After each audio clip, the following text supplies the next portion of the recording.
2 by 2, it's the name of countless nurseries and toddler groups. We instantly think of a cramped menagerie and a cartoon boat, usually absent Noah and his family. Also absent is any hint that there is a cataclysmic scene of judgment going on. The context is Genesis chapter 6. Apparently the sons of God were uniting with the daughters of men. Sons of God is most commonly a reference to angels in the Bible.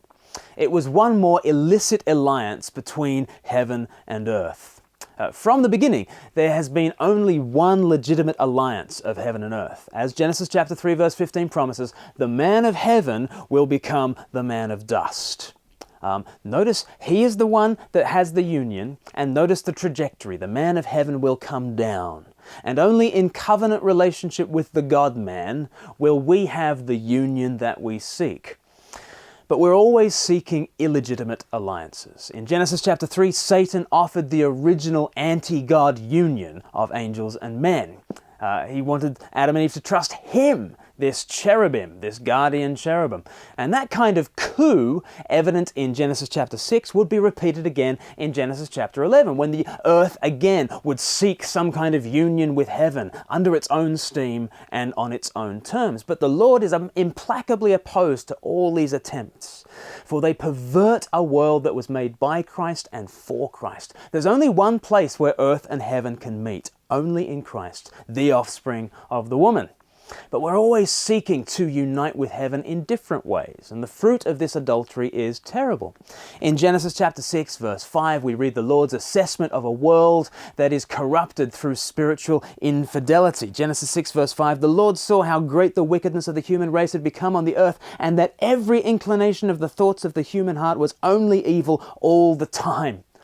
Not just the thoughts of the heart, the inclination of the thoughts of the heart, every one of them, not just partially evil, only evil, and not occasionally evil, continually evil.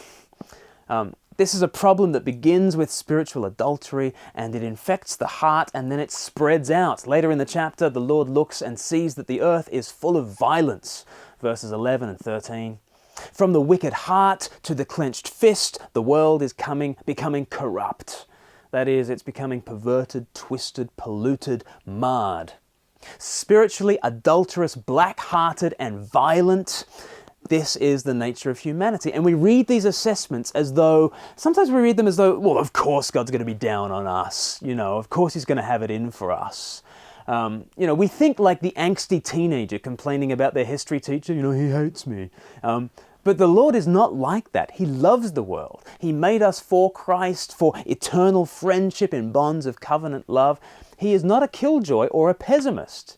That's what makes this assessment so sobering. The Lord is angry, furiously angry with a world that He loves.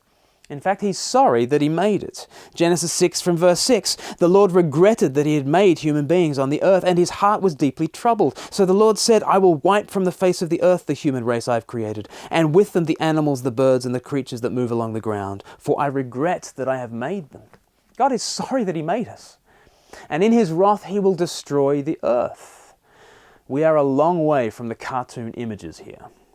Starting with man at the head, there will be a cosmic judgment. This sounds like He's going back on everything that He had ever begun. It sounds like the whole creation project is going in the bin. But then there's our phrase for today, 2 by 2. There will be a place of safety, the ark. And the people who hide with Noah, the righteous man, they will survive. This will amount to Noah's wife, his 3 sons, and their wives. They're all going 2 by 2, if you like. And then the animals who hide with Noah will also survive. And they will not just survive, they are also coupled up, male and female, to start again. Noah does not just preserve specimens on the ark, he hides couples with him. According to Genesis 7, they come 2 by 2. 2 by 2 means there's a future. God is not fundamentally arranging the end of the world here in Genesis. He is planning for the life of the world. Judgment is not the end. It's the beginning of new life beyond judgment. Do you fear the end of the world?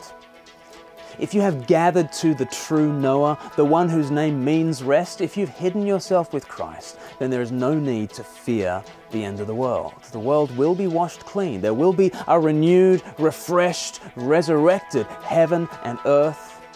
But if you're with Christ, the end is just the beginning.